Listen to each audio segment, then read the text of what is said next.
good morning. Nadine Buxton from HOA Consult Services. I am dedicated to simplifying your HOA experience, whether you're a homeowner, a prospective buyer, or a real estate agent or broker. I'm here for you. So this is my first video of 2024, and I'm really glad to be here. I know that at this point, I don't think there's hardly anybody watching, but that's okay. I'm just going to go on like everybody's watching. So I hope that this channel becomes a good resource for everybody. And I really want to tackle topics along the way, and also, little milestones or the big milestones that happen in HOA throughout the year, give you a heads up on those and explain them to you as we go along. So lots of great stuff to talk about. Well, something that I saw this last holiday season really stopped me in my tracks, and I wanted to talk about this. This was the first thing I wanted to talk about. So let me share my screen with you, blah, blah, blah. There we go. Okay, so look at that. Isn't she a thing of beauty? Defund the HOA, all patriotic looking and everything. And I just was like, oh, that's interesting. Now, immediately, I absolutely felt the sentiment behind this. I was like, I could picture HOA homeowners everywhere going, yes, waving their pitchforks and torches and saying, get that money back in my pocket. I am tired of paying every month for crappy service, crappy landscaping. The pools aren't the way I want them to be. I don't like the board. They're a bunch of control freaks. They just want my money. They're not spending it right. Things are, it's all ridiculous, and I want my money back. And I love this idea because fine, I'll get my money back. We'll split up all the money. We get our money back. We don't have to pay that anymore. And yay. Well, I get that. I can totally understand that sentiment. I've heard the, unhappy cries out there about people's HOAs, and, I read the articles, and a lot of those things we're going to be talking about. A lot of those articles are going to be topics of many upcoming videos. And so, yeah, well, I'm looking forward to that because I think that there's a lot of things to be said on all sides of these issues. So I can totally feel the sentiment behind this T-shirt. As from working with homeowners for years and everything, I get it. So the next thought, though, was this picture of the HOA that's been defunded. No longer is there a board. Now, let's say this is a fantasy, because I'm going to tell you why it's actually probably not possible to do something like that. But let's just go with the fantasy. The fantasy is homeowners are no longer paying HOA assessments every month. They get to have that money for themselves and spend it any way that they want to, and they're happy.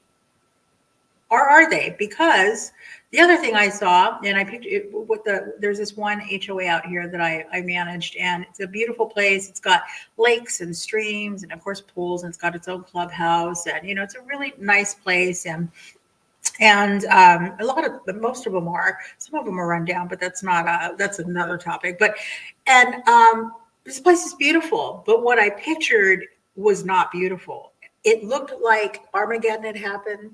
The stuff had hit the fan, and everything was overgrown. The pools were green. The clubhouse was a safety hazard because it was just, becoming pretty much just an overgrown shack because it wasn't being, maintained. The asphalt was cracked, and there was, grass growing up through the asphalt. The grass is all dead, all of that. That's what I pictured, because I know most of you find this hard to believe, but there are actually homeowners who feel like people should just the joy of serving them in their home, it should be enough, that people should not have to be paid to go mow their lawns or clean the clubhouse or maintain the streets or clean the pools. Like, it should just be, they just resent having to spend one penny doing that. Thankfully, that's a very small minority of people that feel, that kind of entitlement. But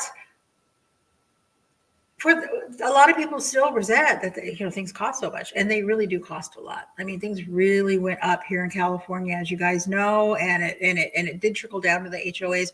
But let's say that things were not so expensive. Still, there are things that are going to cost a lot of money. Landscaping is at the top of the list when it comes to maintaining an HOA. It's a lot of stuff to do. It's a lot of area to maintain. There's crew. A lot of times, depending on how big the HOA and how much common area you're talking, so that's a big expense in your pools if you want them nice, and you get what you pay for. I know that there's a lot of times the homeowners are like, oh, well, I got a guy and he'll do it for $20 a month. Well, you're going to get $20 a month. And the guy's probably not insured to be working in a commercial capacity. And if something happens and the HOA can get sued, I mean, there's so much to think about. So, okay. So that's what I pictured. I pictured an HOA that's completely gone unmaintained. And because maybe it started off where the homeowner's like, we'll do it ourselves. Well, you forget that people move out, that other people move in, and other people move in. And they're like, I don't want to mow all the grass. Like, I barely want to mow my own grass. I don't want to clean all the pools. I don't want to, I don't want to do that. I mean, nobody's making anybody move anywhere, but so homeowners can change. I mean, maybe the homeowners that thought it was a good idea in the beginning, well, they're no longer there. They pass away, they move out, lots of different things can happen. And so there's not, the fantasy may be built on something that isn't really doable, So over time, all that, maybe homeowner gumption to do it themselves,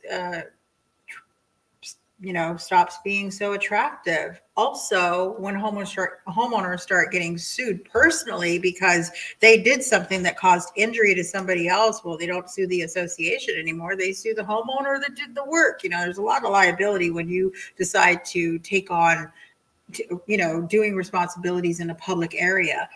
And then, the other side is the reality of what your bylaws say. Now, in your bylaws, and it's in the governing documents, you have a thing called the bylaws. The bylaws will tell you how big your board needs to be, what the terms of the board member positions are, what those positions are or can be. Even when your annual meeting happens, it'll tell you, sometimes it's very exact, and sometimes it's very, loose. It's like, oh, it just needs to be in February every year. And it'll give you a lot of information. Now, these governing documents are recorded with the state of California, and they were recorded when your HOA was born. So there is a governing body over homeowners associations. And so if things were to really hit the fan in an HOA and the homeowners said, we don't want to do any of this, and we're taking all our money back, and we're kicking out the board and everything, I have a feeling the state of California would probably come in and say, well, then we need to take over, because the homeowners association has to have a board by law. And you may think, well, this is just a California thing because that's just California for you. I think that probably most states have a similar thing. HOAs are a certain type of entity, and they have certain responsibilities, legal responsibilities. So one of them is to have a board. And I'm not going to go research every state, but I'm pretty sure that it's probably very similar across the nation. So defunding the HOA, it may sound really good on the front of it, like on the front of a t-shirt, you probably could wear this t-shirt and get a lot of, fist pumps and high fives and, and spread a lot of I don't know, that feeling of like, yeah, but really when it plays out, it's not a practical thing. It would really, I don't think that it could actually be put into practice successfully. And I would be interested in how you would picture something like defunding the HOA would look if you think that this is a good idea, because I would like to know, well, then how is the HOA going to pay its bills, maintain its common areas, cover liability for accidents in those common areas due to repairs made? How are they going to make sure that repairs that are made on common area, things like electricity and gates and whatever, are done correctly? How would vendors be picked, and how would you ensure that one person isn't, a lot of times I've seen boards get kind of fancy with how they pick vendors, in order to pocket some of that money themselves. So, they'll make sure that their friend is hired and then their friend kicks back a board member. And there's checks and balances to keep that from happening. But, sometimes homeowners aren't paying attention. And so that stuff goes on. And then you read about embezzlement years later. That happens. So how are you going to make sure that that kind of stuff isn't happening? How are you going to keep the Secretary of State out? I mean, it's a lot of different questions I have with that one. So if you have an idea about how defunding the HOA could actually play out success, I would be really interested in hearing your ideas and how you think that could look. For me right now, I can just see it would make more problems than it would solve. Now, if you're not happy with your HOA's financial decisions, there are things that you can do. I do have an HOA 101 webinar that I'm going to be starting. I was going to put a price tag on it, but I think I'm going to start it and let you decide what value you got out of it at the end of the webinar. So I will be putting some more information up about the HOA 101 webinar and when those will be held. And I think that would be very helpful in helping homeowners. The idea is to help homeowners have a general feeling of the framework of an HOA. And in that, you probably will hear some solutions to some of the problems that you feel like you may be facing within your HOA.